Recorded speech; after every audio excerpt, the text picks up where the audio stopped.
ಬಸವಣ್ಣ ಬೇಡುವರಿಲ್ಲದ ನಾನು ಬಡವನಾದನಯ್ಯ ಅಂತ ಹೇಳ್ತಾರೆ. ಬೇಡುವವರಿಲ್ಲದ ನಾನು ಬಡವನಾದನಯ್ಯ. ಅಷ್ಟು ಸಂಪತ್ತು. ಏಕೆ? ಪ್ರತಿದಿನವೂ ಕಾಯಕ ಮಾಡ್ತಾ ಇದ್ರು. ಪ್ರತಿಯೊಬ್ಬನ ಶರಣನು ಮಕ್ಕಳನ್ನು ಮತ್ತು ಆ, ಕೆಲವು ರೋಗ ಇರುವಂತ ವ್ಯಕ್ತಿಗಳನ್ನು ಬಿಟ್ಟು ಪ್ರತಿಯೊಬ್ಬರು ಶರಣರು ಕಾಯಕ ಮಾಡಲೇಬೇಕಾಗಿತ್ತು. ಅದಕ್ಕೆ ಅದೇ ಒಂದು ಕಾಯಕ ಮಾಡೋರಿದ್ದರು, ಮುಳ್ಳಾವಗೆಯ ಶರಣರು ಅಂತ. ಅವ್ರೇನು ಅಂತಂದ್ರೆ ಮನೆ ಮುಂದೆ ಹೋಗಿ ಬೆಳಗಿನ ಸಮಯದಲ್ಲಿ ಮುಳ್ಳಿನ ಆ ಮು- ಇದನ್ನ ಹಾಸಿಬಿಟ್ಟು ಅದ್ರ ಮೇಲೆ ನಿಂತ್ಕೊಳ್ತಾ ಇದ್ರು. ಎಲ್ಲಿಯವರೆಗೆ ಮನೆಯ ಪ್ರತಿಯೊಬ್ಬ ವ್ಯಕ್ತಿಯು ಕಾಯಕ್ಕೆ ಹೊರಡೋದಿಲ್ಲ ಅಲ್ಲಿ ತನಕನೂ ಅಲ್ಲಿ ನಿಂತಿರ್ತಿದ್ರು. ಅದು ಅವರ ಕಾಯಕ ಆಗಿತ್ತು. ಹೀಗೆ ಅನೇಕ ರೀತಿಯ ಸುಧಾರಣೆಗಳನ್ನು ಬಸವೇಶ್ವರ ತಂದಿದೆ. ಅದು ಕಾಲಕ್ಕೆ ಮೀರಿದಂತ ಚಿಂತನೆ. ಅದಕ್ಕೆ ಈ ಕಾಲ ಪ್ರವಾಹವನ್ನು ಮೆಟ್ಟಿ ನಿಂತಿದೆ ಕಾಲಾತೀತ ಬಸವ ತತ್ವ ಅಂತ ನಾನು ಹೇಳ್ತಾ ಇರೋದು. ಇಡೀ ಸಮಾಜವನ್ನೇ ಉತ್ಪಾದಕ ಶಕ್ತಿಯನ್ನಾಗಿ ಬೆಳೆಸಿದ್ರು. ಆ ಕಾಯಕದಿಂದ ಬಂದ ಸಂಪತ್ತನ್ನ ಸ್ವಾರ್ಥಕ್ಕೆ ಉಪಯೋಗಿಸ್ಕೊಡದೆ ಸಮಾಜಕ್ಕೆ ಉಪಯೋಗಿಸುದು. ಇದು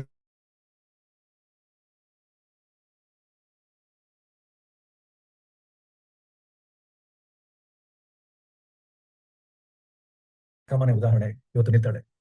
ಸತ್ಯಕ್ಕ, ಮನೆ ಕೆಲಸ ಮಾಡೋ ಸತ್ಯಕ್ಕ ಹ್ಮ್, ಉದಾಹರಣೆಯಾಗಿ ನಿಂತಾಳೆ. ಆಯ್ದಕ್ಕೆ ಲಕ್ಕಮ್ಮ ತನ್ನ ಗಂಡ ಸ್ವಲ್ಪ ಹೆಚ್ಚು ತಂದಿದ್ದನ್ನ ವಾಪಸ್ಸು ತಗೊಂಡು ಕಳ್ತಾನೆ. ವಾಪಸ್ ತಗೊಂಡಾಗ ಮನೆಯಲ್ಲಿ ಚೆಲ್ಲಿ, ನಮ್ಗೆ ಅಗತ್ಯ ಇರೋದು ಇಷ್ಟೇನೆ, ಇದಕ್ಕಿಂತ ಹೆಚ್ಚಿಗೆ ನಮಗೆ ಬೇಕಾಗಿಲ್ಲ. ನುಲಿಯ ಚೆನ್ನೈನ ಪ್ರಿನ್ಸಿಪಲ್ ಕೂಡ ಅದೇ ಆಗುತ್ತೆ. ಸ್ವತಃ ಶಿವನೇ ಬಂದು ಹಗ್ಗವನ್ನು ಮಾರಿಕೊಂಡು ಹೆಚ್ಚು ಹಣ ತಂದಾಗ ಅದನ್ನ ಒಲ್ಲೆ ಅಂತ ಹೇಳ್ತಾನೆ. ನೀನು ನನಗೆ ಅನ್ಯಾಯ ಮಾಡದೆ, ನೀನು ನನ್ನ ಕಾಯಕ ಅಪವಿತ್ರವಾಯ್ತು ಅಂತ ಹೇಳ್ತಾನೆ. ಇಂತಹ ಕಾನ್ಸೆಪ್ಟ್ ಅನ್ನೋದಲ್ಲ, ಅದು ಜೀವನದ ಉಸಿರಾಗಿದ್ದಾವ. ಅದು ಬೇರೆ ಹಾಗೇ ಇರಲಿಲ್ಲ. ಅದು ಒಂದು ಸಿದ್ಧಾಂತವಾಗಿ, ಅದು ತತ್ವವಾಗಿ ಆಳಕ್ಕೆ ಇಳಿದಿತ್ತು. ಶರಣರೆಲ್ಲ ಹಾಗೆ ಇದ್ರು ಅಲ್ಲಿ.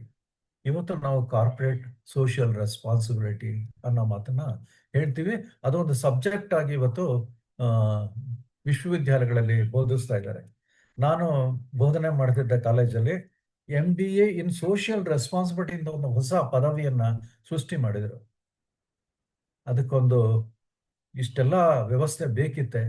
ಬಸವಣ್ಣ ಬಹಳ ಸರಳವಾಗಿ ಹೇಳ್ತಾನೆ ಕಾಯಕ ದಾಸೋಹನೆ. ಎಷ್ಟು ಸರಳವಾಗಿ ತಿಳಿಗನ್ನಡದಲ್ಲಿ ಎಲ್ಲರೂ ಅರ್ಥವಾಗೋ ಹಾಗೆ ಹೇಳಿದ್ರು. ಹಾಗಾಗಿಯೇ ಅತಿ ಕೆಳಸ್ತರದ ಜನರು ಕೂಡ ಅದನ್ನ ಒಪ್ಪಿಕೊಂಡು ಇಡೀ ಒಂದು ವ್ಯವಸ್ಥೆಯ ಭಾಗವಾಗಿದ್ರು. ಆಶ್ಚರ್ಯಕರವಾದ ಸಂಗತಿ ನಿಜವಾಗ್ಲು. ಒಂಥರ ಇವೆಲ್ಲ ಮಾತಾಡ್ಬೇಕು ಅಂತಂದ್ರೆ ಮೈ ನವಿರೇಳುತ್ತೆ, ರೋಮಾಂಚನವಾಗುತ್ತೆ. ಅದಕ್ಕೆ ಆ ಕಾಲಕ್ಕೆ ಹೋಗಿ ಬರ್ಬೇಕು ಅಂತ ಅನಿಸ್ತಾ ಇದೆ. ಆದ್ರೆ ಇಷ್ಟೆಲ್ಲ ಬಹಳ ಚೆನ್ನಾಗಿ ನಡೀತು. ಎಷ್ಟು ಕಾಲ ಕಲ್ಯಾಣ ಕೊನೆಯ ಕ್ರಾಂತಿ ಆಗೋ ತನಕ ನಾವೆಲ್ಲ ಉಚ್ಛ್ರಾಯ ಸ್ಥಿತಿಯಲ್ಲಿ ನಡೀತು. ಎಷ್ಟು ಜನ ಶರಣರು ಒಂದೊಂದು ಮೂಲೆಯಿಂದನೂ ಬಂದರು. ಆಫ್ಘಾನಿಸ್ತಾನದಿಂದ ಬಂದರು, ಆಮೇಲೆ ಕಾಶ್ಮೀರದಿಂದ ಬಂದ್ರು, ಮಹಾದೇವ ಗೋಪಾಲ ಬಂದ, ಈ ಕಡೆಯಿಂದ ಮರಳಶಂಕರ ದೇವರು ಬಂದ್ರು. ಈ ಇಡೀ ಸಮುದಾಯ ಸೇರ್ಕೊಂಡು ಇಡೀ ಒಂದು ಸಂಸ್ಥೆ ಕಲ್ಯಾಣವನ್ನ ಕೈಲಾಸವನ್ನಾಗಿ ಮಾಡಿಬಿಟ್ಟಿತ್ತು. ಆದ್ರೆ ದುರದೃಷ್ಟ ಎಂದ್ರೆ ಅದು ಒಂದು ಕ್ರಾಂತಿ, ರಕ್ತ ಕ್ರಾಂತಿಯಲ್ಲಿ ಕೊನೆ ಆಯ್ತು.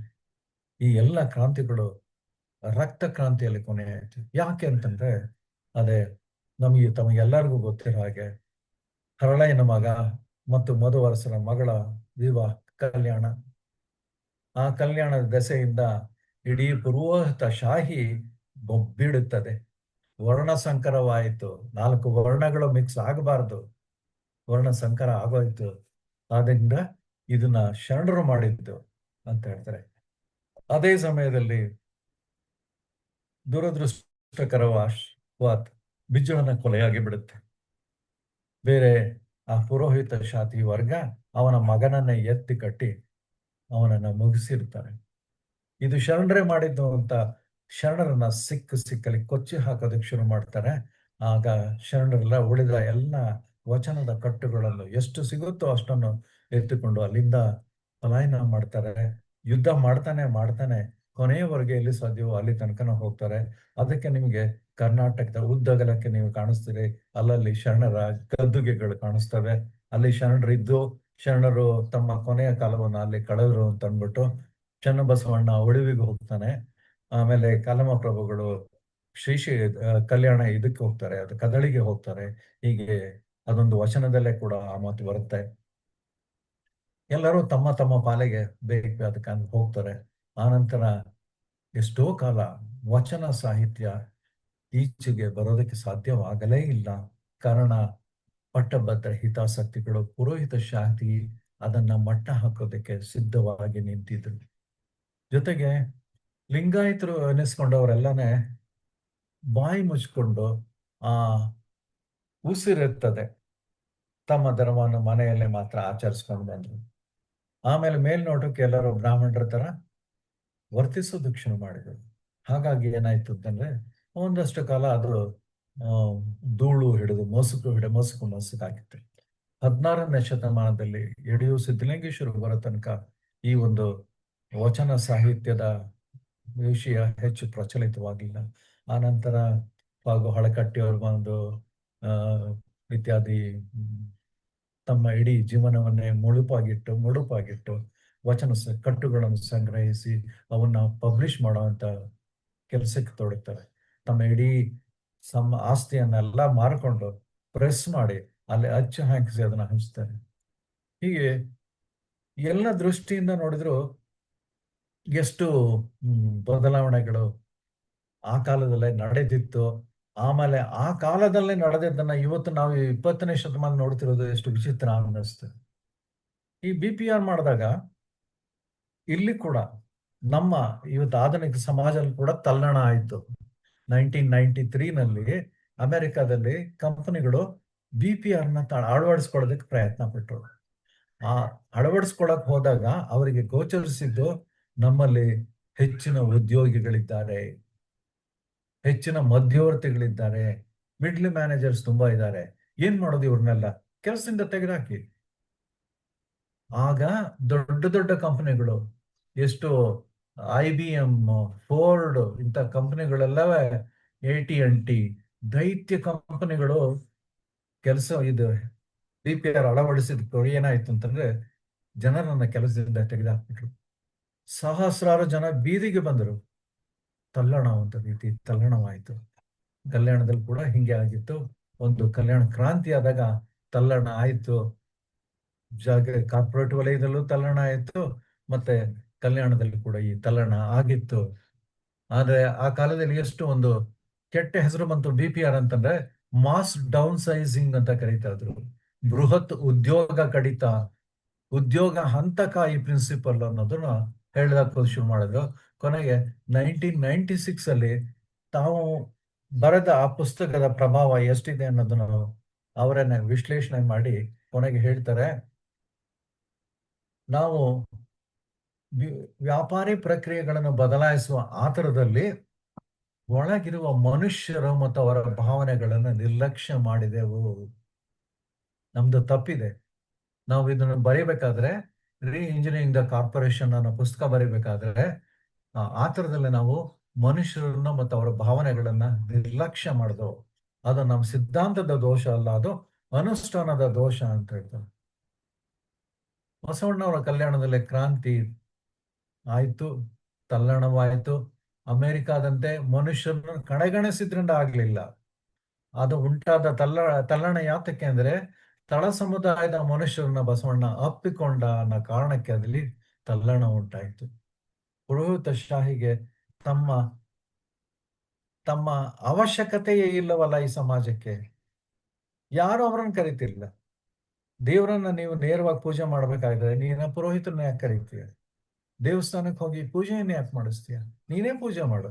ಬಸವಣ್ಣ ಲಿಂಗ ಕೊಟ್ಟಿದ್ದಾನೆ, ಲಿಂಗ ನಿನ್ನ ಅಂಗೈಯಲ್ಲಿ ಇಟ್ಕೊಂಡು ಪೂಜೆ ಮಾಡು. ಮನಸ್ಸು ಪೂರ್ತಿಯಾಗಿ ಪೂಜೆ ಮಾಡು. ಯಾರ ನಿನ್ನನ್ನು ಅಡ್ಡಿ ಮಾಡೋದಿಲ್ಲ. ಯಾರ ನಿನ್ನ ಮುಂದೆ ಕೇಳೋದು ಹೋಗಿ ಹೋಗಿ ಹೋಗಿ ಸಾಕು ದರ್ಶನ ಮಾಡಿದ್ ಹೋಗಿ ಅಂತ ಯಾರ ನನ್ನ ಮುಂದೆ ಕೇಳಿಲ್ಲ.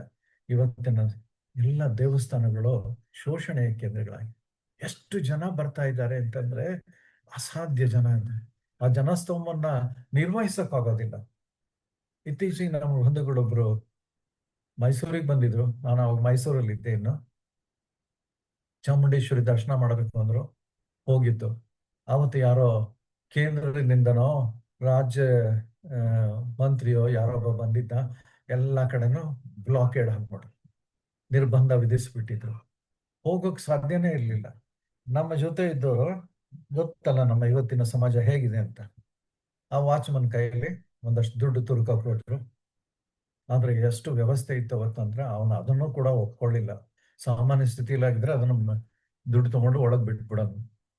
ಆದ್ರೆ ಅವತ್ತು ಹಾಗಾಗ್ಲಿಲ್ಲ.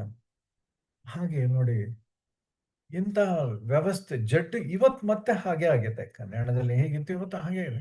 ಜನ ತಮ್ಮ ವೈಚಾರಿಕತೆಯನ್ನೇ ಕಳ್ಕೊಂಡು ಬಿಟ್ಟಿದ್ದಾರೆ.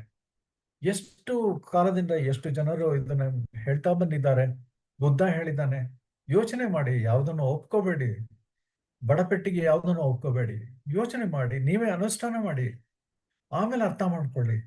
ಪಂಡಿತರು ಹೇಳಿದ್ರು ಅಂತ, ಗುರುಗಳು ಹೇಳಿದ್ರು ಅಂತ, ಇನ್ಯಾವ ಸಮಾಜ ಹೇಳ್ತು ಅಂತ, ಪುಸ್ತಕ ಹೇಳ್ತು ಅಂತ ಯಾವುದನ್ನು ನೀವು ಒಪ್ಕೋಬೇಡಿ. ಸ್ವತಃ ನೀವೇ ಆಚರಿಸಿ, ಅದು ಸತ್ಯ ಅಂದ್ರೆ ಕಂಡರೆ ಮಾತ್ರ ನೀವು ಅದನ್ನು ಒಪ್ಕೊಳ್ಳಿ ಅಂತ ಬುದ್ಧ ಹೇಳಿದ್ದಾನೆ. ಅದನ್ನ ಮತ್ತೆ ಬಸವಣ್ಣ ಮತ್ತೆ ರಿಪೀಟ್ ಅದನ್ನ ಬೇರೆ ತರದಲ್ಲಿ ಎಲ್ಲ ಜನರಿಗೂ ತಿಳಿಯುವ ಹಾಗೆ ಹೇಳಿದ್ದಾನೆ. ಹಾಗಾಗಿ ಬಿಸ್ನೆಸ್ ಪ್ರಾಸೆಸ್ ಇಂಜಿನಿಯರಿಂಗ್ ಅನ್ನೋದು ಹೊಸ ಕಾನ್ಸೆಪ್ಟ್ ಅನ್ಸಿದ್ರೆ ಅದು ಹೊಸ ಕಾನ್ಸೆಪ್ಟ್ ಅಲ್ಲ. ಮ್ಯಾಸ್ಲೋ ಹೇಳಿದ ನೀಡ್ ಹೈರಾರ್ಕಿ ಥಿಯರಿ ಇದೆಯಲ್ಲ, ಅದು ಕೂಡ ಹೊಸದಲ್ಲ. ಎಲ್ಲವೂ 12ನೇ ಶತಮಾನದಲ್ಲಿ ಬಸವಣ್ಣ ಅನುಷ್ಠಾನ ಮಾಡಿದ್ದಂಥದ್ದು.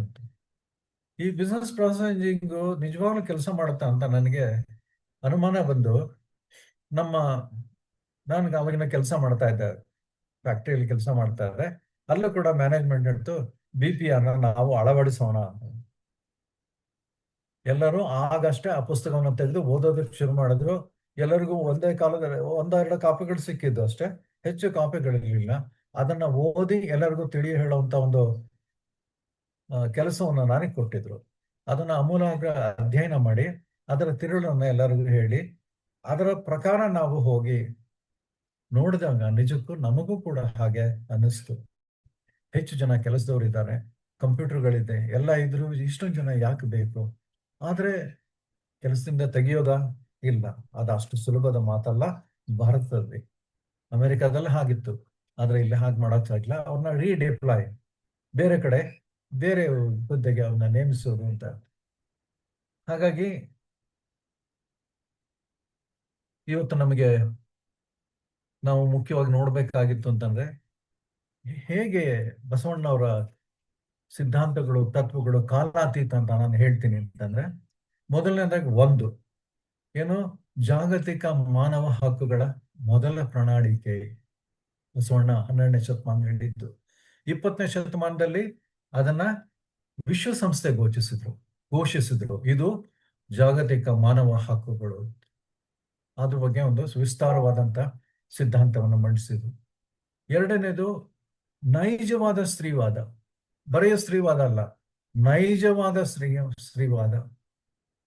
ಎಷ್ಟು ಪ್ರಬಲವಾಗಿತ್ತು ಆ ಒಂದು ಸರಳೀಕರಣ ಮತ್ತು ಸಮಾನತೆ ತತ್ವ ಅಂತಂದ್ರೆ, ಶರಣರಿಗಿಂತ ಹೆಚ್ಚು ಶರಣೆಯರ ಮುಂಚೂಣಿಯಲ್ಲಿದ್ದರು.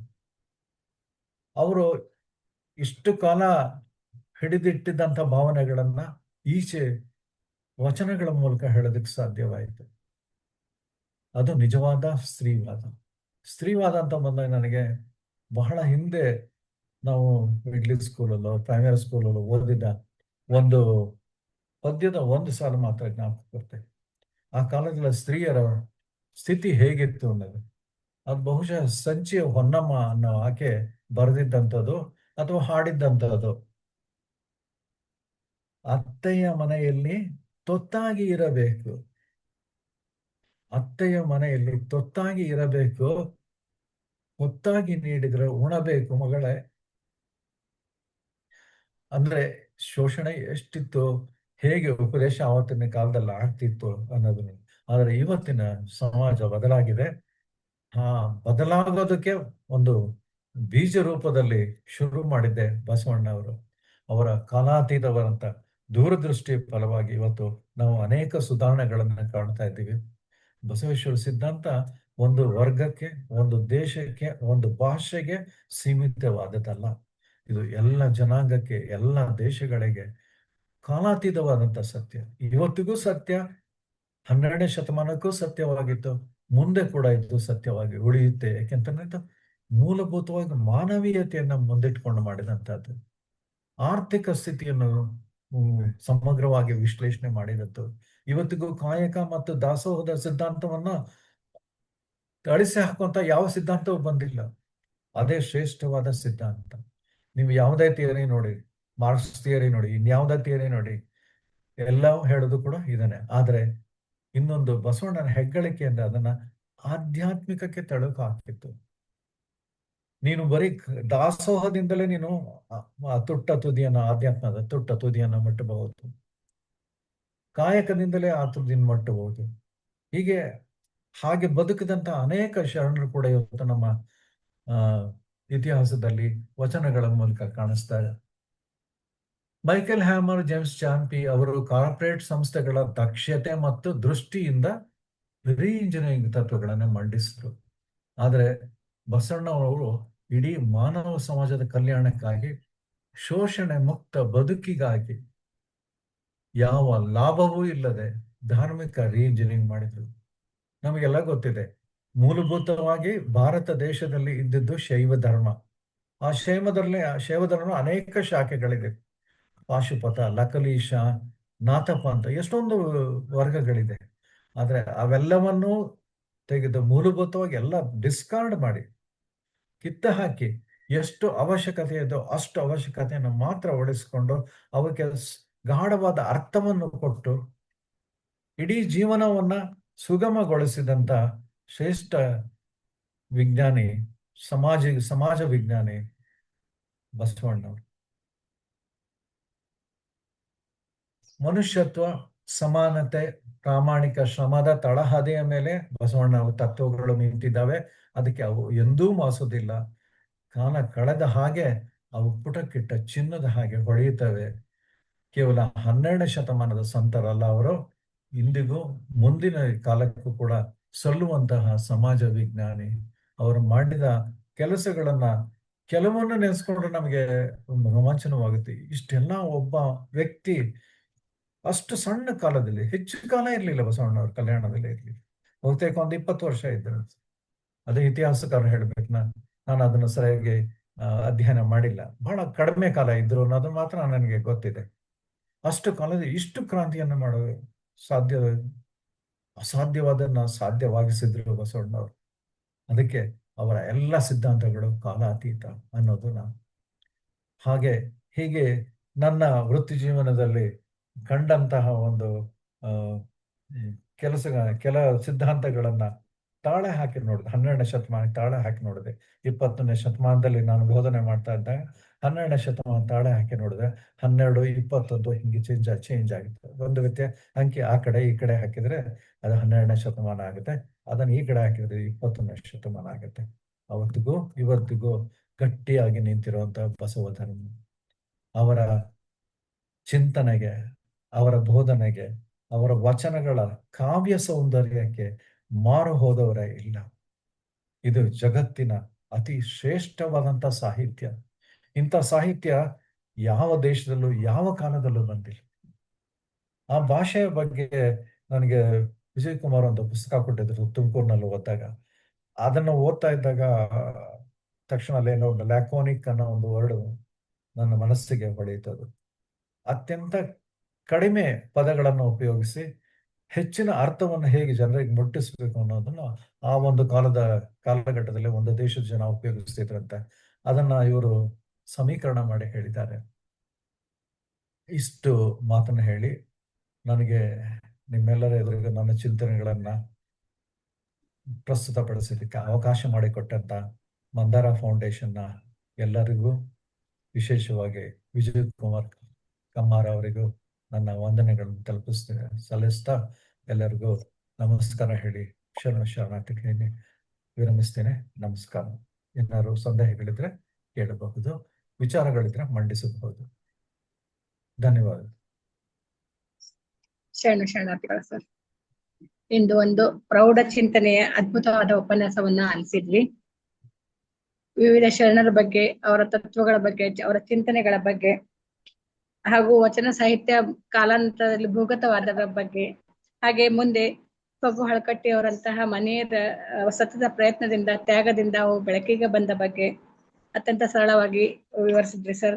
ನಮ್ಮ ವೇದಿಕೆ ಪರವಾಗಿ ಮತ್ತೊಮ್ಮೆ ಧನ್ಯವಾದಗಳನ್ನ ಅರ್ಪಿಸ್ತೇನೆ. ಹಾಗೆ ನೀವು ಉಪನ್ಯಾಸದ ಮೊದಲಿಗೆ ಹೇಳ್ದಂಗೆ ನಾವು ಸಾಧ್ಯ ಆದ್ರೆ ಕಾಲದ ಹಿಂದೆ ಹೋಗಿ ಬಸವಣ್ಣವರನ್ನ, ಅವರ ಶರಣರನ್ನ, ಅವರ ಅನುಭವ ಮಟ್ಟವನ್ನ ನೋಡೋ ಆಸೆ ನಮಗೂ ಕೂಡ ಇದೆ ಸರ್. ಸಾಧ್ಯ ಆದ್ರೆ ನಮ್ ಜೀವನದಲ್ಲೇ ಸಾಧ್ಯ ಆದ್ರೆ ಅಂತ ತುಂಬಾ ಒಳ್ಳೆಯದು. ಈಗ ಕಾರ್ಯಕ್ರಮದ ಮುಂದಿನ ಭಾಗ ಈ ಉಪನ್ಯಾಸದ ಬಗೆಗಿನ ಚರ್ಚೆ. ಇದನ್ನ ನಡೆಸಿಕೊಡ್ಬೇಕಂತ ವಿಜಯಕುಮಾರ್ ಕಮ್ಮಾರ್ ಸರ್ ಅಲ್ಲಿ ಕೇಳ್ಕೊಳ್ತೇನೆ.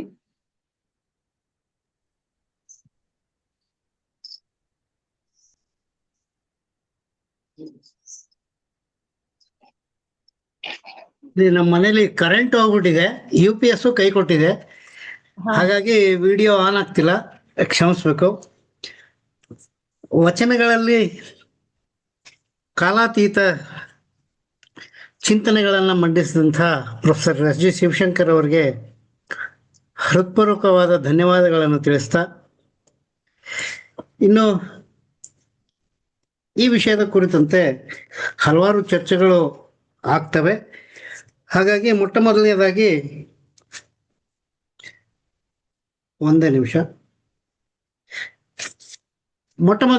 ಡಾಕ್ಟರ್ ದಯಾನಂದ್ ನೂಲಿ ಸರ್ ಅವರು ಮಾತನಾಡಬೇಕು ಅಂತ ವಿನಂತಿ. Nooli sir. Very good evening. ಎಲ್ಲರಿಗೂ ಶರಣಾರ್ಥಿಗಳು. ಓಂ ಶ್ರೀ ಗುರು ಬಸವಲಿಂಗಾಯ ನಮಃ. ಹಿರಿಯರಾದ ಇವತ್ತಿನ ಮೈಸೂರಿನಿಂದ ಆಗಮಿಸಿ ನಮ್ಮೆಲ್ಲರ ಈ ಶರಣರ ಚಿಂತನೆಗಳ ಬಗ್ಗೆ ಶಿವಶಂಕರ್ ಸರ್ ಅವರು ಒಂದು ಪ್ರಬುದ್ಧ ಭಾಷಣ ಇದಾಗಿತ್ತು.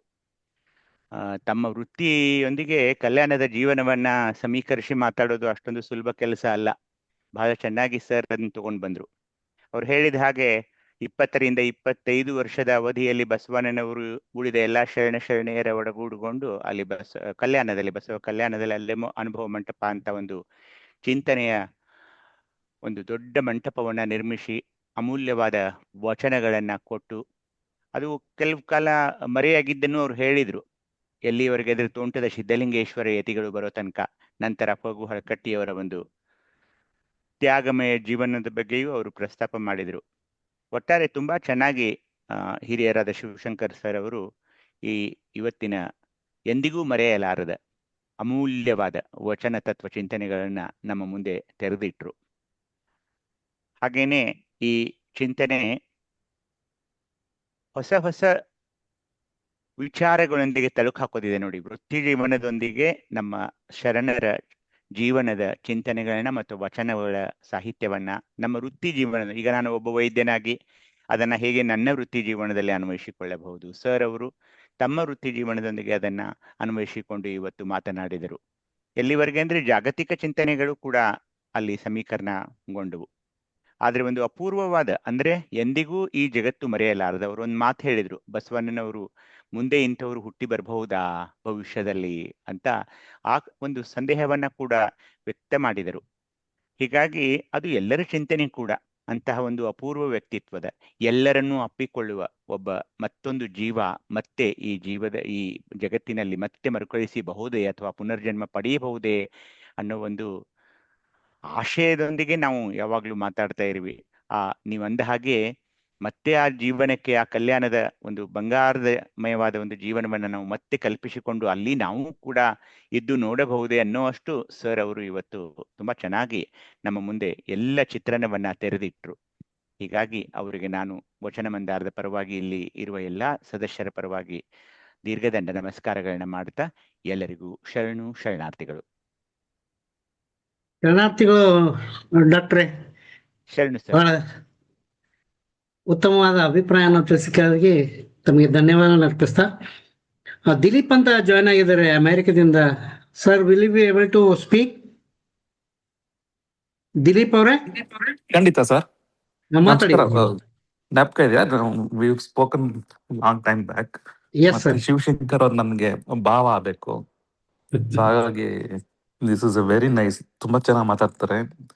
ವಿಜಯ್ ಕುಮಾರ್ ಸರ್, ನಿಮ್ ಕಡೆ ಕರೆಂಟ್ ಇಲ್ಲ ಅಂತ ಹೇಳಿದ್ರೆ kind of lost out on that wonderful message from you. ನಾನು BSNL ಕಡೆ ಇರ್ತೀನಿ, ಅದರಿಂದ ನನಗೂ ಪರಿಚಯ ಇದು. Okay. Very nicely delivered, very thoughtful. ಮತ್ತೆ ಇಷ್ಟು ವರ್ಷ ಅದನ್ನ ಇಟ್ಕೊಂಡು 20ನೇ ವರ್ಷ 21ನೇ ವರ್ಷ ಶತಮಾನದಂತ ಬಿಟ್ಟು ಕೋರಿಲೇಟ್ ಮಾಡೋದು ತುಂಬಾ ಚೆನ್ನಾಗಿ ಅನ್ನಿಸ್ತು.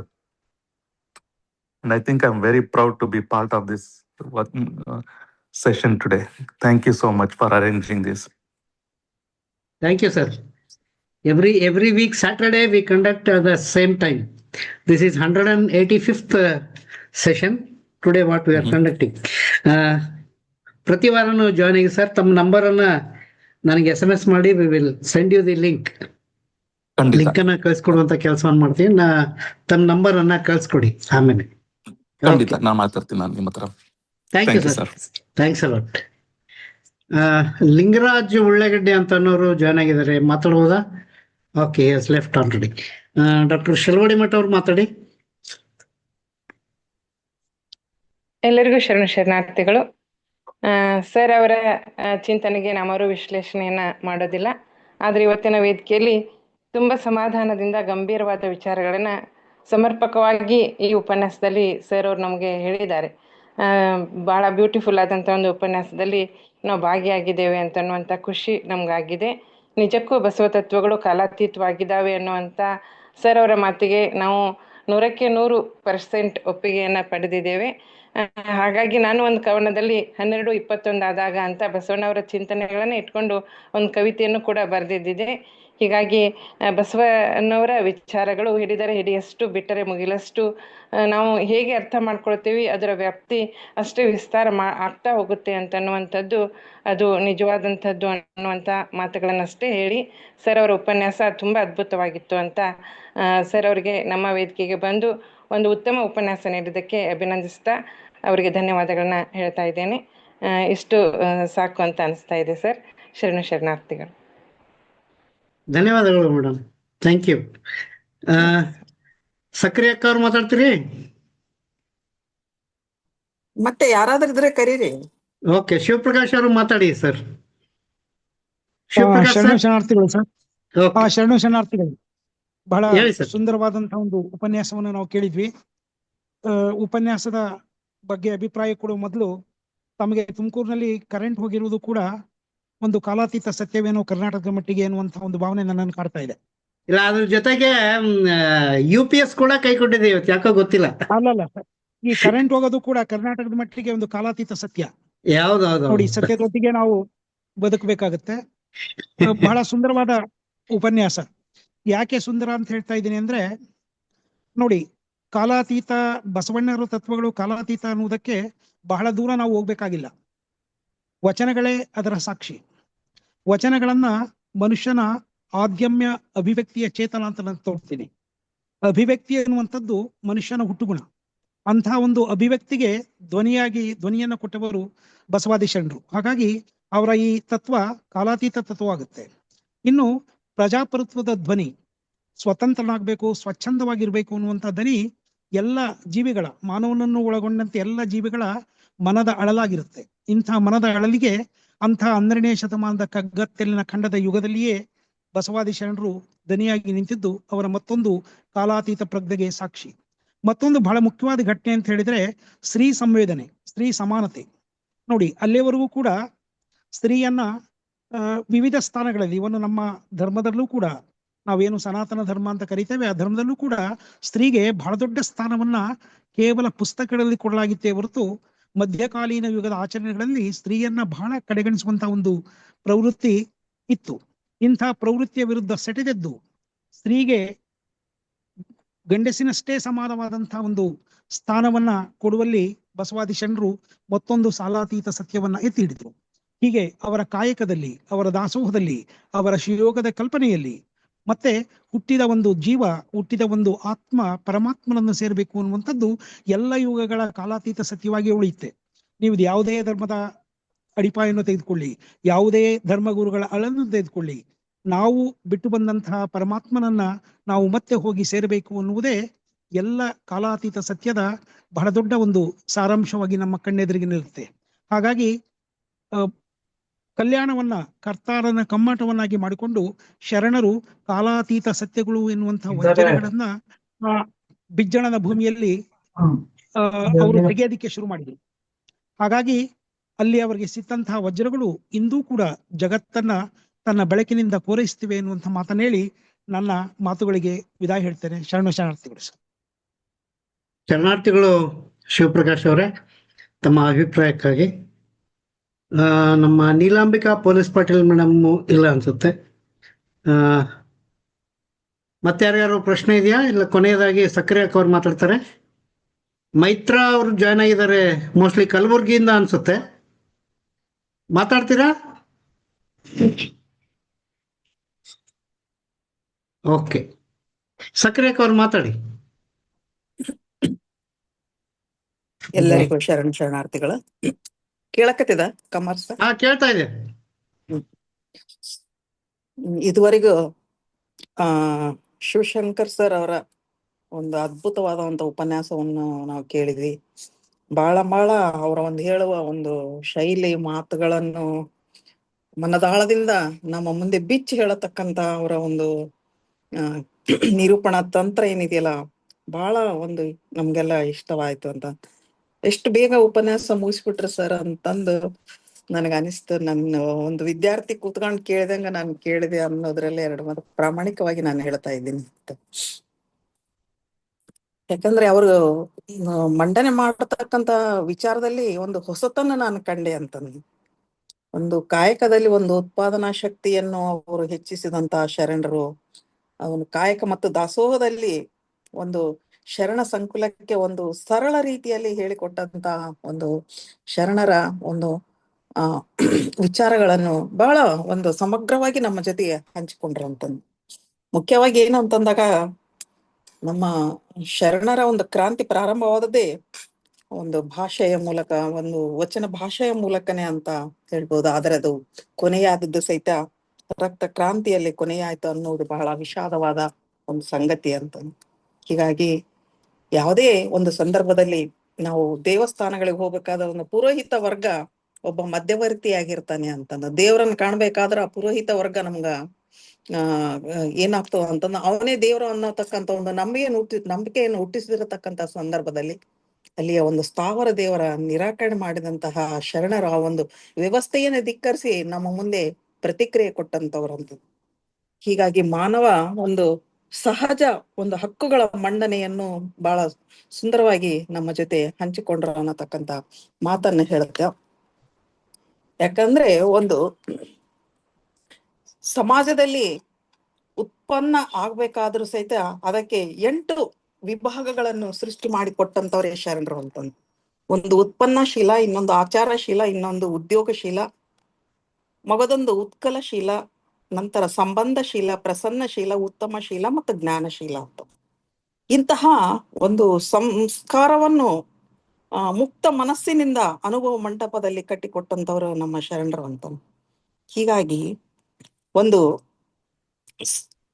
ಸಮಾಜಕ್ಕೆ ನಾವು ಯಾವುದೇ ರೀತಿಯಾದಂತಹ ಒಂದು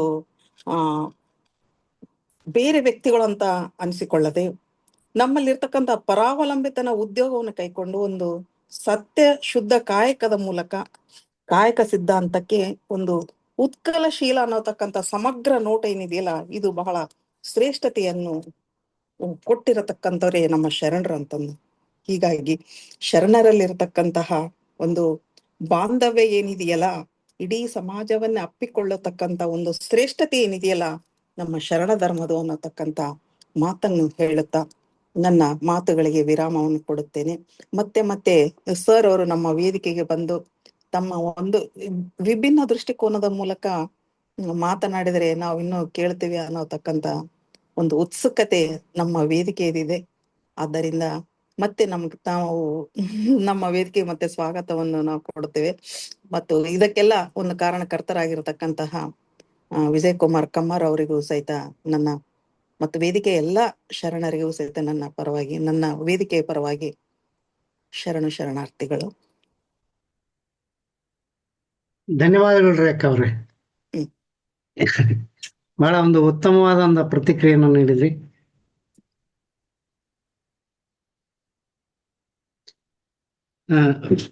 ಮತ್ತಾರಾದ್ರೂ ಮಾತಾಡೋರಿದ್ರೆ ಪ್ರಶ್ನೆಗಳಿದ್ರೆ ಕೇಳ್ಬೋದು.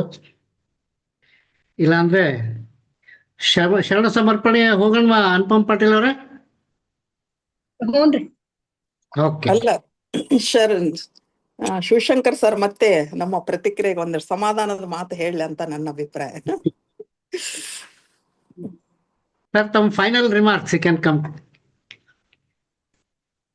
ಫೈನಲ್ ರಿಮಾರ್ಕ್ಸ್ ಅಂದ್ರೆ ಅದನ್ನೇ ಕಾಲಾತೀತ ಬಸವ ತತ್ವಗಳು ಮತ್ತೆ ಮುಂದೆ ಯಾವುದೇ ಹೊಸ ಸಿದ್ಧಾಂತ ಬಂದ್ರೆ ಅದು ಖಂಡಿತವಾಗೂ 12ನೇ ಶತಮಾನಕ್ಕೆ ರಿಲೇಟ್ ಆಗುತ್ತೆ. ಈ ಯಾವುದೂ ಹೊಸದಲ್ಲ. ಬಸವಣ್ಣ ಮಾಡಿದ್ದೆಲ್ಲವೂ ಎಲ್ಲ ಕಾಲಕ್ಕೂ ಸತ್ಯ, ಎಲ್ಲ ಕಾಲಕ್ಕೂ ನಿಲ್ಲುತ್ತೆ. ಅದು ಶತಸಿದ್ಧ. ಸರ್ವಜ್ಞನು ವಚನ ಕೂಡ ಹೇಳ್ತಾನೆ, ಬಸವನ ಮುದ್ದೆ ಮೆರೆದಾವು ಜಗದೊಳಗೆ ಅನ್ನೋ ಮಾತನ್ನ ಹೇಳಿದ್ದಾನೆ. ಹಾಗಾಗಿ ಇವತ್ತು ಲಂಡನ್ನಲ್ಲಿ ಥೇಮ್ಸ್ ನದಿ ದಂಡೆಯಲ್ಲಿ ಬಸವೇಶ್ವರ ಮೂರ್ತಿ ಪ್ರತಿಷ್ಠಾಪನೆ ಆಗಿದೆ. ಹಲವಾರು ಚಿಂತಕರು ಬಸವೇಶ್ವರ ಬಗ್ಗೆ ಯೋಚನೆ ಮಾಡ್ತಾ ಇದ್ದಾರೆ. ಹಾಗಾಗಿ ಮತ್ತೆ ಒಂದು ಕಾಲಘಟ್ಟದಲ್ಲಿ ಇದೆಲ್ಲವೂ ಪುನರಾವರ್ತನೆ ಆಗಲಿ, ಒಂದು ಶ್ರೇಷ್ಠ ಸಮಾಜ ನಿರ್ಮಾಣವಾಗಲಿ, ಜಾತಿ ರಹಿತ, ವರ್ಗರಹಿತ, ಸ್ತ್ರೀಗೆ ಅತ್ಯುನ್ನತ ಸ್ಥಾನವನ್ನು ಕೊಡುವಂತಹ ಬಸವ ಧರ್ಮ ಇದೆಲ್ಲ, ಬಸವೇಶ್ವರ ತತ್ವಗಳು ಎಲ್ಲ ಕಾಲದಲ್ಲೂ ಮೆರೆಯಲಿ ಅಂತ ನನ್ನ ಮಾತನ್ನ ಹೇಳಿ ಮುಗಿಸ್ತೀನಿ. ನನಗೆ ಅವಕಾಶ ಕೊಟ್ಟಿದ್ದಕ್ಕೆ ವಚನ ಮಂದಾರ ಫೌಂಡೇಶನ್ ಅವರಿಗೆ, ವಿಜಯ್ ಕುಮಾರ್ ಕಮ್ಮಾರ ಅವರಿಗೆ ಎಲ್ಲರಿಗೂ ಧನ್ಯವಾದಗಳನ್ನು ಅರ್ಪಿಸ್ತೀನಿ. ನಮಸ್ಕಾರ. ನಮಸ್ಕಾರ ಸರ್. ಶರಣಾರ್ಥಿಗಳು. Thank you sir. Girish Karnad ಅವರು ತಮ್ಮ ತಲೆದಂಡ ನಾಟಕದಲ್ಲಿ ಹೇಳ್ತಾರೆ, ಈಗ ನಡೆದಿರುವ ಕ್ರಾಂತಿ ಮುಂದೊಂದು ದಿನ ಯಶಸ್ವಿ ಆಗುತ್ತದೆ ಅನ್ನತಕ್ಕಂಥದ್ದು ಬಸವಣ್ಣನ ಬಲವಾದ ನಂಬಿಕೆ ಅಂತಕ್ಕಂಥ ಮಾತನ್ನ ಗಿರೀಶ್ ಕಾರ್ನಾಡ್ ಅವರು ಹೇಳ್ತಾರೆ. ಹಾಗಾಗಿ 12ನೇ ಶತಮಾನ ಪುನರಾವರ್ತನೆ ಆಗ್ತದೆಯೋ ಬಿಡ್ತೀಯೋ ಗೊತ್ತಿಲ್ಲ, ಆದ್ರೆ ಒಂದು ನಂಬಿಕೆ ಅಂತೂ ನಮ್ಮಲ್ಲಿ ಹುಟ್ಟಾಕಿದೆ ತಮ್ಮ ಈ ಉಪನ್ಯಾಸದ ಮೂಲಕ ಅಂತಕ್ಕಂಥದ್ದನ್ನ ಹೇಳ್ತಾ ಮುಂದಿನ ಕಾರ್ಯಕ್ರಮ ಶರಣ ಸಮರ್ಪಣೆಗೆ ಹೋಗೋಣ ಅಂತ ಹೇಳ್ತಾ, ಇಂದಿನ ಕಾರ್ಯಕ್ರಮದಲ್ಲಿ ಪ್ರಾರ್ಥನೆಯನ್ನ ಮಾಡಿದಂಥ ಗದಗಿನ ಸಂಗೀತ ಪ್ರತಿಭೆ ಮೌರ್ಯ ಎಚ್ಚಲಗಾರರು 2 ವಚನಗಳನ್ನ ನಮಗೆ ನೀಡಿದ್ದಾರೆ. ನುಡಿದಡೆ ಮುತ್ತಿನ ಹಾರದಂತಿರಬೇಕು, ಆಮೇಲೆ ನೀರ ಕಂಡಲ್ಲಿ ಮುಳುಗುವರೆಯ ಅಂತಕ್ಕಂಥ 2 ವಚನಗಳನ್ನ ಪ್ರಸ್ತುತ ಮಾಡಿದ್ರು. ಅವ್ರಿಗೆ ಧನ್ಯವಾದಗಳನ್ನ ಹೇಳ್ತಾ, ಈ ಉಪನ್ಯಾಸಕ್ಕೆ ಒಂದು ಟ್ಯಾಗ್ ಲೈನ್ ನೀಡಬೇಕು ಅಂತಕ್ಕಂಥ ಒಂದು ಚಿಂತನೆಯನ್ನ ಆಗ್ಲೇ ಪುಷ್ಪಾತಿ ಶಲೋಡಿ ಮಠ ಅವ್ರು ಹೇಳಿದ್ರು. 12:21 ಆಗಿದೆ. ಅವರ ಕವನ ಬಹಳ ಅದ್ಭುತವಾದಂತ ಒಂದು ಕವನ ಅದು. ನಾ ಕವನ ಕೂಡ ಓದಿದ್ದೀನಿ. 12:21 ಆದರೆ ವಚನಗಳ ಆ ಸಂದೇಶವು ಕೂಡ ಒಂದೇ ಇರುತ್ತೆ ಅಂತಕ್ಕಂಥ ಮಾತನ್ನ ಈ ಉಪನ್ಯಾಸಕ್ಕೆ ನೀಡುವಂತಹ ಒಂದು ಪ್ರಯತ್ನವನ್ನ ನಾನು ಮಾಡ್ತಾ ಇದ್ದೀನಿ. ಅವರು ಮ್ಯಾನೇಜ್ಮೆಂಟ್ ಥಿಯರಿಗಳಲ್ಲಿ ಬಹಳ ಫೇಮಸ್ ಆದಂತಹ ಥಿಯರಿ ಮ್ಯಾಸ್ಲೋಸ್ ಹೈರಾರ್ಕಿ ಥಿಯರಿ. ಇದನ್ನ ನಾವು ಬಹಳಷ್ಟು ಉಪಯೋಗ ಮಾಡ್ತಿದ್ವಿ. ಅದರ ಜೊತೆಗೆ ಮೈಕಲ್ ಹ್ಯಾಮರ್ ಅವರ ಫಂಡಮೆಂಟಲ್ ರೀಥಿಂಕಿಂಗ್, ಆಮೇಲೆ ರಾಡಿಕಲ್ ರೀಡಿಸೈನಿಂಗ್, ಆಮೇಲೆ ಡ್ರಾಮೆಟಿಕಲ್ ಇಂಪ್ರೂವ್ಮೆಂಟ್ ಮತ್ತು ಸೆಂಟ್ರಲೈಸ್ಡ್ ಆರ್ಗನೈಸೇಷನಲ್ ಥಿಯರಿ ಅಂತಕ್ಕಂಥ 4 ಈ ಥಿಯರಿಗಳನ್ನ ವಚನ ಸಾಹಿತ್ಯಕ್ಕೆ ಜೋಡಿಸೋದಿದೆಯಲ್ಲ, it is very very difficult task. ಅವರು ಕೊನೆಯ ರಿಮಾರ್ಕ್ಸ್ ಅಲ್ಲಿ ಹೇಳೋದಾದ್ರೆ, ಯಾವುದೇ ಹೊಸ ಸಿದ್ಧಾಂತ ಬರಲಿ ಅದು ವಚನ ಸಾಹಿತ್ಯದಲ್ಲಿ ಇರುತ್ತೆ ಅಂತಕ್ಕಂಥದ್ದನ್ನ ನಾವಿಲ್ಲಿ ಮನಗಾಣ್ಬೇಕು. ಅಂದ್ರೆ ವಚನ ಸಾಹಿತ್ಯದಲ್ಲಿ ಇರದೇ ಇರತಕ್ಕಂಥದ್ದು ಯಾವುದೂ ಇಲ್ಲ ಅಂತಕ್ಕಂಥದ್ದನ್ನ ನಾವು ಇಲ್ಲಿ ಒಪ್ಪಬೇಕಾದಂಥ ಸಂಗತಿ.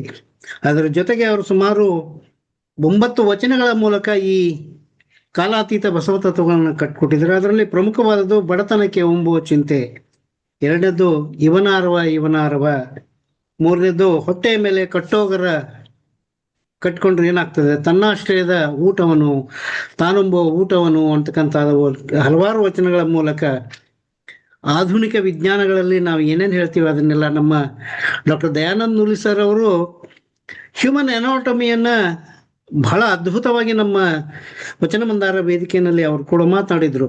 ಬಾಲಸಂಗಯನ ವಚನಗಳು ಹಾಗೂ ಕರ್ಣ ಹಸಿಗೆಯ ಮೂಲಕ ಮಾನವ ದೇಹ ರಚನಾಶಾಸ್ತ್ರವು ಕೂಡ ಆ ವಿಜ್ಞಾನವು ಕೂಡ ವಚನಗಳಲ್ಲಿ ಇದೆ ಅಂತಕ್ಕಂಥ ಮಾತನ್ನ ಅವರು ಕೂಡ ಹೇಳಿದರು. ಆಮೇಲೆ ನಮ್ಮ ಪ್ರಕಾಶ್ ರಾಜಗೋಳಿ ಅವರು ಕೂಡ ಹ್ಯೂಮನ್ ರಿಸೋರ್ಸ್ ಡೆವಲಪ್ಮೆಂಟ್ ವಚನ ಸಾಹಿತ್ಯದಲ್ಲಿ ಹೇಗೆ ವರ್ಕ್ ಮಾಡ್ತದೆ ಅಂತಕ್ಕಂಥದ್ದನ್ನು ಮಾತಾಡಿದರು. ಇನ್ನು ನಮ್ಮ ಶಿವಪ್ರಕಾಶ್ ಅವರು ಮಸ್ಕಟ್ಟಿಂದ ಜಾಯ್ನ್ ಆಗಿದ್ರು. ಅವರು ಕೂಡ ಒಂದು ಉಪನ್ಯಾಸದಲ್ಲೂ ಕೂಡ ಆಧುನಿಕ ವೈಜ್ಞಾನಿಕ ಚಿಂತನೆಗಳನ್ನು ಮಂಡಿಸಿದ್ರು. ಇವತ್ತಿನ ಈ ಕಾಲಾತೀತ ಬಸವ ತತ್ವಗಳು ಕೂಡ ಅದ್ಭುತವಾದಂಥ ಒಂದು ಚಿಂತನೆ ಪ್ರೊಫೆಸರ್ ಎಸ್.ಸಿ. ಶಿವಶಂಕರ್ ಅವರು ನಮಗೆ ಕಟ್ಕೊಟ್ಟಿದ್ದಾರೆ. ಮತ್ತೊಮ್ಮೆ ಮಗದೊಮ್ಮೆ ಅವರಿಗೆ ವಚನ ಸಾಹಿತ್ಯ ಮಂದಾರ ಫೌಂಡೇಶನ್ ಎಲ್ಲ ಸದಸ್ಯರ ವತಿಯಿಂದ ಕೃತಜ್ಞತೆಗಳು ಹಾಗೂ ಧನ್ಯವಾದಗಳನ್ನು ಅರ್ಪಿಸ್ತಾ ಇದ್ದೀವಿ.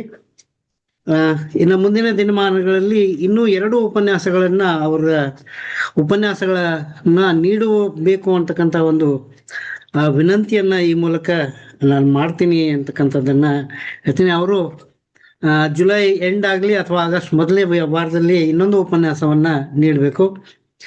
ಅದರಲ್ಲಿ ವಚನ ಸಾಹಿತ್ಯದಲ್ಲಿ ಹ್ಯೂಮನ್ ರಿಸೋರ್ಸ್ ಡೆವಲಪ್ಮೆಂಟ್ ಬಗ್ಗೆ ತಾವು ಮಾತನಾಡಬೇಕು ಅಂತಕ್ಕಂಥದ್ದನ್ನ ತಮ್ಮಲ್ಲಿ ವಿನಂತಿಯನ್ನ ಮಾಡ್ಕೊಳ್ತಾ ಇಂದಿನ ಕಾರ್ಯಕ್ರಮವನ್ನ ಸರ್ ಒಂದ್ ನಿಮಿಷ ಹೇಳ್ರಿ. ಅದು ಇದನ್ನ ಲೇಖನ ಕೊಡಂತ ಹೇಳ್ರಿ ಸರ್ ಸರ್ಗೆ. ಲಾಸ್ಟ್ ಹೇಳಂತೆ ಸರ್, ಇದು ಲೇಖನವನ್ನ ಮಾಡಿದ್ರೆ ತಾವು ಲೇಖನವನ್ನ ಕಳಿಸ್ಕೊಡಿ ಸರ್. ನಮ್ಗೆ ಕಳಿಸ್ಕೊಡ್ತೀನಿ. ಲೇಖನ ಸಿದ್ಧವಾಗಿದೆ, ಕಳಿಸ್ಕೊಡ್ತೀನಿ. ನನಗೆ ಕಳಿಸ್ಕೊಡಿ. ನಮ್ಮ ವಚನ ಸಾಹಿತ್ಯ ಮಂದಾರ ಫೌಂಡೇಶನ್ ಅಲ್ಲಿ ಅದನ್ನ ಅಪ್ಲೋಡ್ ಮಾಡ್ತೀವಿ ವೆಬ್ಸೈಟ್ ನಲ್ಲಿ. ಓಕೆ, ಥ್ಯಾಂಕ್ ಯು, ಧನ್ಯವಾದಗಳು. ಇಂದಿನ ಸಂವಾದದಲ್ಲಿ ಪಾಲ್ಗೊಂಡಂತ ಡಾಕ್ಟರ್ ದಯಾನಂದ್ ನೂಲಿ ಅವರು, ಅಮೆರಿಕದಿಂದ ಜಾಯ್ನ್ ಆಗಿದಂಥ ದಿಲೀಪ್ ಸರ್ ಅವರು, ಶರವಡಿ ಮಠ ಅವರು, ಶಿವಪ್ರಕಾಶ್ ಅವರು, ಆಮೇಲೆ ಕೊನೆಯದಾಗಿ ತಮ್ಮ ಅಧ್ಯಕ್ಷೀಯ ಭಾಷಣದ ಸಕ್ರಿಯ ಅಕ್ಕ ಅವರು ಸುಂದರವಾದ ಅಭಿಪ್ರಾಯವನ್ನು ಮಂಡಿಸಿದ್ದಾರೆ. ಇನ್ನು ಈ ಕಾರ್ಯಕ್ರಮವನ್ನ ಅಚ್ಚುಕಟ್ಟಾಗಿ ನಿರ್ವಹಣೆ ಮಾಡಿದಂಥ ಶ್ರೀಮತಿ ಅನುಪಮ ಪಾಟೀಲ್ ಅವ್ರಿಗೂ ಕೂಡ ಧನ್ಯವಾದಗಳನ್ನ ಹೇಳ್ತಾ ನನ್ನ ಈ ಶರಣು ಸಮರ್ಪಣೆಗೆ ವಿರಾಮವನ್ನು ಹೇಳ್ತೇನೆ. ಹಾಗೇನೆ ಮುಂದಿನ ವಾರ ದಿನಾಂಕ 4/7/2026 ಹಂಪಿ ವಿಶ್ವವಿದ್ಯಾಲಯದ ಸಂಶೋಧನಾ ವಿದ್ಯಾರ್ಥಿಯಾಗಿರುವಂತಹ ಶ್ರೀ ಲಿಂಗರಾಜ್ ಉಳ್ಳಾಗಡ್ಡಿಯವರು ವಚನಗಳ ಪರಿಭಾಷಾ ಕೋಶಗಳ ಕುರಿತು ಮಾತನಾಡಲಿದ್ದಾರೆ. ಮುಂದಿನ ವಾರವೂ ಇದೇ ರೀತಿ ಎಲ್ಲರೂ ಸೇರಿ ವಚನ ಸಾಹಿತ್ಯದ ತೇರನ್ನ ಎಳೆಯುವಂತಹ ಒಂದು ಕೆಲಸವನ್ನ, ಜವಾಬ್ದಾರಿಯನ್ನ ಮೇಲೆ ಹೊತ್ತುಕೊಳ್ಳೋಣ ಅಂತ ಹೇಳ್ತಾ ನನ್ನ ಶರಣ ಸಮರ್ಪಣೆಗೆ ವಿರಾಮವನ್ನು ಹೇಳ್ತೇನೆ. ಎಲ್ಲರಿಗೂ ಶರಣಾರ್ಥಿಗಳು. ಅನುಪಮ್ ಪಾಟೀಲ್ ಅವರೇ, you can conclude the meeting please. ಹಾ ಸರ್, ಇವತ್ತು ಪ್ರೊಫೆಸರ್ ಎಸ್.ಸಿ. ಶಿವಶಂಕರ್ ಅವರಿಂದ ಕಾಲಾತೀತ ಬಸವ ತತ್ವಗಳು ಎಂಬ ವಿಷಯದ ಕುರಿತು ಅತ್ಯಂತ ಪ್ರೌಢ ಚಿಂತನೆಯನ್ನ ನಡೆಸಿದ್ವಿ. ಅದಕ್ಕೆ ಪೂರಕವಾದ ನಮ್ಮ ವೇದಿಕೆಯ ಸದಸ್ಯರಿಂದ ಪೂರಕವಾದ ಚರ್ಚೆಯನ್ನು ಕೂಡ ಮಾಡಿದ್ವಿ. ಹೀಗೆ ಪ್ರತಿ ವಾರ ಹೊಸ ಹೊಸ ವಿಷಯಗಳೊಂದಿಗೆ, ಹೊಸ ಹೊಸ ಅತಿಥಿಗಳೊಂದಿಗೆ ನಾವು ಕಾರ್ಯಕ್ರಮವನ್ನು ನಡೆಸೋಣ ಅಂತ ಹೇಳ್ತಾ ಎಲ್ಲರಿಗೂ ಶರಣಾರ್ಥಿಗಳು.